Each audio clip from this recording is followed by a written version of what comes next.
again. This time it's the outside line. Oh, they make contact. He's got a puncher. He's damaged his front wing. The leading contenders for the World Championship. 2 seconds is all it took for a 15-second advantage to the car in third to evaporate for Max Verstappen and Lando Norris, who were fighting in a bid to the rights of a race win, which seconds later led to a P5 and retirement from the race. 2019. Is he going to go inside or outside? Which way's Verstappen going to go here? DRS wide open, gaining on the Ferrari, switches early Verstappen, late braking, Leclerc this time might just have to give way as he goes off the track. Only 5 years back in the history books lies a chapter of the season touted as the battle of the next generation. Look familiar? It was between two drivers, one of which would go on to win 6 times, including twice in the next 2 months, and the other, a multiple-time future world champion, who would also end up winning this race, but would find himself exactly 60 months later in the same situation, with vastly different outcomes. It's easy to forget the actual age of Verstappen, who is in his 10th, yes 10th season in Formula 1. The 26-year-old has been racing for the same amount of time as Ayrton Senna, who actually entered Formula 1 when he was 24 years old. Or how about an F1 presenter, who retired in 2018, but debuted a year after Max, by the name of Jolyon Palmer. Even current driver Carlos Sainz, who had his rookie season at the same time as Max, is turning 30 this year. So understanding this, it makes the crash between Norris and Verstappen sound very gimmicky for Max, who, considering his experience, should know better. Unfortunate is stuff that you don't want to see happening. It's as simple as that.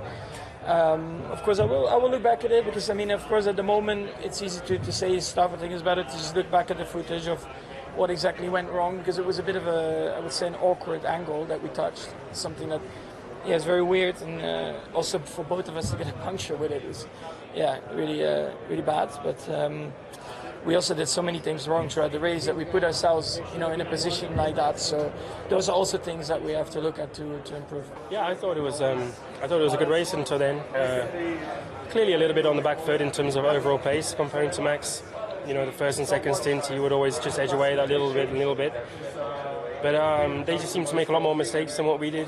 They messed up their pit stop, which is rare from them, but clearly a bit of pressure from their side, and they started to slip up a little bit. But I felt like I drove a good race. I kept myself in the fight the whole time. It was very difficult on track easy to make mistakes, or difficult to drive because of the wind and conditions and things like that. But,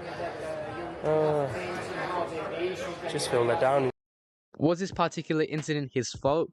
Yes, undeniably. Norris was squeezed completely to the outside by Max, which finally caused a contact that had been coming laps before. It's fair to say that had the contact occurred on any single one of the other incidents, it would have been completely Norris's fault, and it was mostly the avoiding job of Max that allowed them to continue. Put it this way, if one driver is pushing the other out as much as they can, and the other car is playing along, they will never have a problem, apart from the fact that the one avoiding will be the loser. This is the concept of aggressive driving. If you place it in the other person's hands to decide whether they comply with you or you both crash, 9 times out of 10, drivers, especially at this point in motorsport, will comply. But not Max Verstappen, or at least not normally Max Verstappen, as in this instance it was him doing the avoiding work while Lando sent any opportunity they had. So you want to know why they came together? Because Max this time fought fire with fire. Max stopped following, he played along and became the aggressor. The only problem this time around though, compared to the others, is that Lando had no intention of following along. It's so strange and interesting how Max has the ability to suddenly switch on his old self whenever a driver gets too close to beating him. It's fair to say that in a proper championship battle like the one in 2021, it's this very trait that separates him from the rest, similar to how Schumacher, Senna, even Prost would all do anything possible in order to achieve the coveted goal.